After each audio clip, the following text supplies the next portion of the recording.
सभी चिकित्सक गणों को नमस्कार। आज हम लोग व्हाट इज़ फीवर की सीरीज़ में क्लासेस को पढ़ रहे हैं कि बुखार किन किन अवस्थाओं में आता है और वो कौन कौन से डिजीज़ होते हैं जिन पे हमको गाइड लेने की आवश्यकता पड़ती है।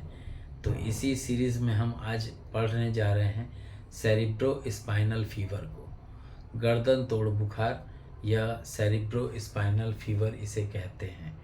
इसका जो नाम है वो ग्रीवा भंजक ज्वर या बोलना चाहिए सेरिब्रो स्पाइनल फीवर या गर्दन तोड़ बुखार, सेरिब्रो स्पाइनल मेनिंजाइटिस और मस्तिष्क सुषुम्न नाजर भी कहते हैं और इसको मेनिंजाइटिस के नाम से भी जाना जाता है।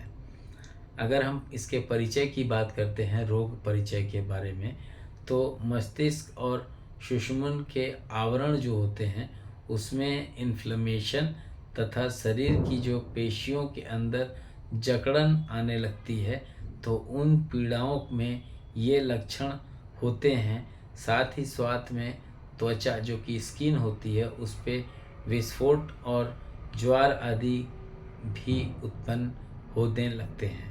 मस्तिष्क और सुषुम्ना के जो मैरो होते हैं उसके अंदर अगर इन्फ्लेमेशन होता है, पानी की छोटी छोटी बूंदें आ जाती हैं, तो ऐसी अवस्था में मेनिंजाइटिस डेवलप होता है। और इसके कारण क्या क्या होते हैं? मुख्य कारण जो होता है वो होता है मेनिंजोकोकस नामक सेम का जो बीज होता है कि उसी की तरह की आकृति वाला अथवा जो किडनी होती है, किडनी जो होती है उसकी तरह ये जीवाणु दिखाई देता है। इससे निसेरिया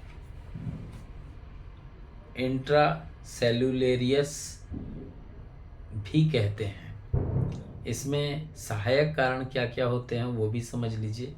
बसंत और ग्रीष्म ऋतु में जो प्रायः ये डेवलप होता है। अगर हम बात करते हैं तो ये नासिका के जो रोग होते हैं, नॉस्ट्रिल के जो डिजीज़ होते हैं जैसे नेज़ल पॉल्पी है, इस टाइप के डिजीज़ के वजह से भी होता है। इसके कारण भी होता है।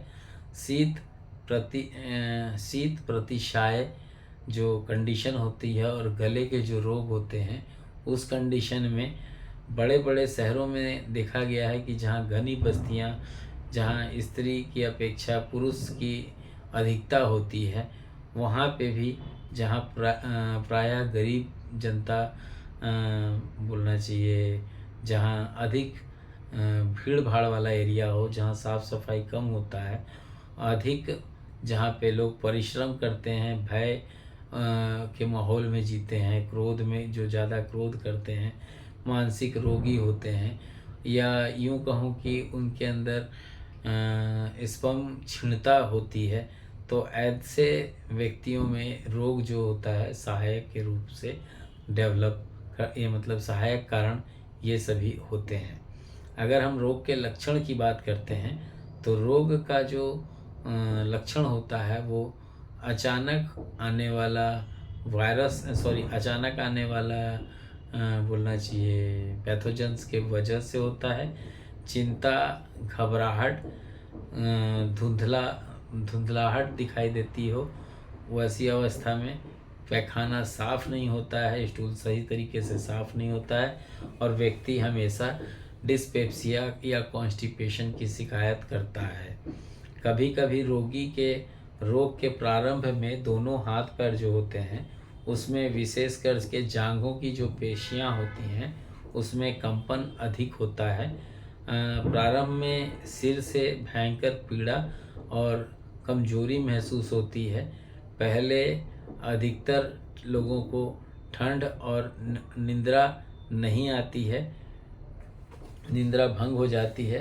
कभी कभी आरंभ में व्यक्ति जो होता है वो डिप्रेसिव हो जाता है, डिप्रेशन में चले जाता है और उल्टियों के साथ साथ में जो वेंस होती हैं उसके अंदर पीड़ा महसूस होती है, अत्यंत पीड़ा महसूस होती है। कभी कभी साथ में पीठ में दर्द भी बना रहता है। मस्तिष्क के पीछे की ओर जो झुकता है और रोगी को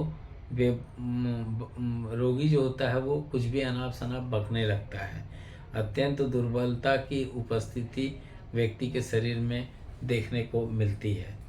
अगर हम पल्स देखते हैं तो पल्स कभी तेज कभी मंद, और शरीर की अगर हम बात करते हैं तो शरीर के अंदर जो टेम्परेचर होता है वो अप एंड डाउन अल्प हो जाता है, कभी स्थायी हो जाता है और कभी कभी कुछ दिनों के बाद ये ऑटोमेटिक न्यूट्रल हो जाता है, कम रहने लगता है। अगर हम बात करते हैं तो मुख मुख रोगी की बात कर रहे हैं भाई, तो रोगी को इधर उधर छटपटाहट होती है और वो रोगी सिर को पीटता है और कभी कभी अधीर हो जाता है, ग्रीवा को पकड़ के जकड़ता है और पीड़ा जो होती है उसकी धीरे धीरे बढ़ती चली जाती है। इसमें अन्य लक्षण भी कुछ हैं, इस प्रकार से हैं, क्या हैं वो बता देता हूँ। तो हाथ पैर में तीव्र वेदना और साथ में जो रेमोटाइड अर्थराइटिस का महसूस जो होता है दर्द, उस टाइप का व्यक्ति के अंदर विपेक्षित वेदना आती है।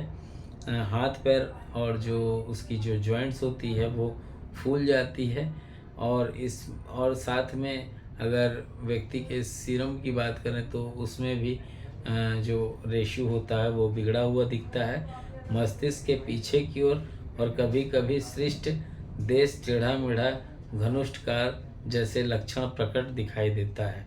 रात्रि के समय इसका जो टेंडरनेस होता है वो बढ़ जाता है, और कभी कभी रोगी जो होता है वो प्रारंभिक अवस्था में कोमा जैसी स्थिति को भी महसूस करता है और कभी कभी व्यक्ति की मृत्यु तक हो जाती है।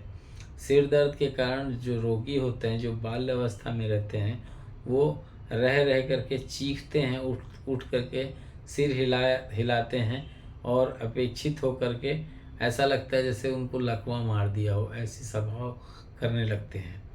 रोग की अगर हम पहचान करते हैं तो रोगी की जो पीठ होती है उसकी मांसपेशियों में ऐंठन होने के कारण पीठ या जो तख्ते होते हैं उसके सामने सीधी हो जाती है और हाँ, कम हाँ कम कमान की तरह जैसे पीछे को झुकाते हैं, झुक जाती है, उसी प्रकार से ये दिखाई देता है। इसका परिणाम क्या है?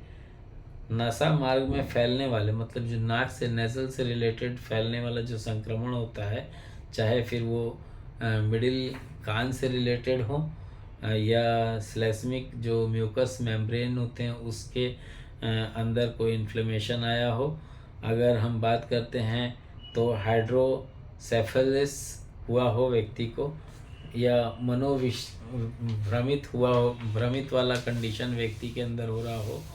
अगर इसके कारण की बात करते हैं तो रोगी के अंदर क्या होता है, हाथ पैर टेढ़ा मेढ़ा रखता है वो, और इसमें कई बार देखने को मिलता है कि जो बोलना चाहिए वाइट ब्लड कार्पल्स जो होता है, जो वाइट बोलना चाहिए कोशिकाएं जो होती हैं उसके वो बदलता है। ल्यूकोसाइटोसिस जो होता है वो 20,000 से 30,000 प्रति क्यूबिक मिलीमीटर तक चले जाता है।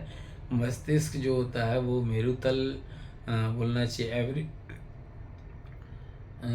एवरल सुपाए जो एरिया होता है उस जगह पे प्रेशर बढ़ जाता है।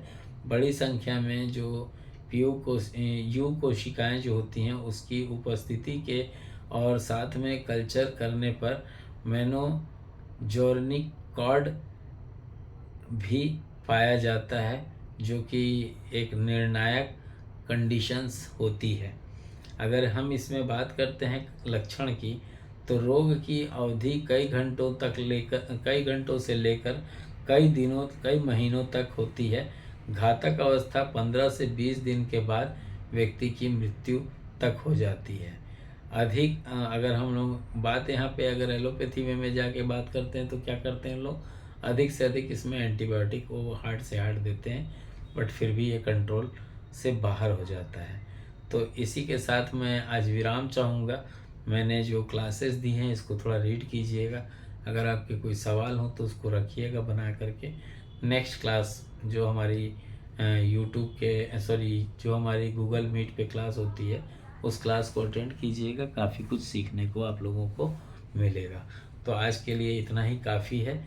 जय हिंद, जय इलेक्ट्रो होम्योपैथी, जय काउंट सीजर मैटी जी, जय नासक मेथोडोलॉजी।